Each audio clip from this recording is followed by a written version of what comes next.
Welcome to the Rudick Report. Today is Tuesday, May 30th, 2023. In yet another sign that the people are losing faith in the United States banking system, new numbers from the Federal Reserve indicate that people are continuing to pull money out of their bank accounts, and that number is continuing to rise. According to statistics compiled by the Federal Reserve Economic Data, or FRED system, depositors pulled $30 billion out of the American banking accounts from May 10th through May 17th.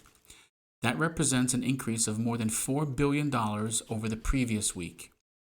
The pullout, which began as a result of the failures of three large regional banks, Signature Bank, Silicon Valley Bank, and First Republic, continues to accelerate even though the media and the White House try to convince you otherwise. The Los Angeles-based bank PacWest, which has been in the spotlight as the latest bank trying to keep afloat, is selling $2.6 billion in real estate construction loans in a bid to improve its balance sheet. Without question, this will be the next bank on the chopping block. According to a Federal Reserve report, more than 700 American banks are considered to be facing significant safety and soundness risk due to unrealized losses that exceed 50% of their capital. In the report, the Fed calls out its own interest rate hikes as the core reason those banks are now in a precarious position. According to the Chicago Mercantile Group's FedWatch tool at time of publishing, 35.8% of traders think the Fed will again raise rates next month. This, of course, will only exacerbate the already fragile banking system, so it is no surprise people are pulling their money out of these banks. The debt-ridden economy of the United States is on the verge of collapse, and now they are planning on adding yet another $4 trillion in debt.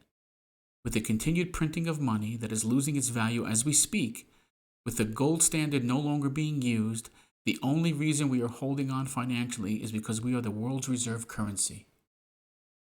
There have been several warnings over the years, but in our arrogance, we have ignored those warnings. Recently, another announcement sent shockwaves through the financial world to those who are paying attention.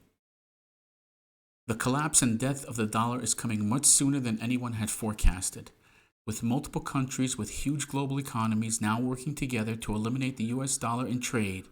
Also, with the BRICS nations expanding and working towards the creation of an alternative currency, the dollar's days of being the world's reserve currency are coming to an end. It is clear from recent events that the United States has no intent on repairing its economic problems.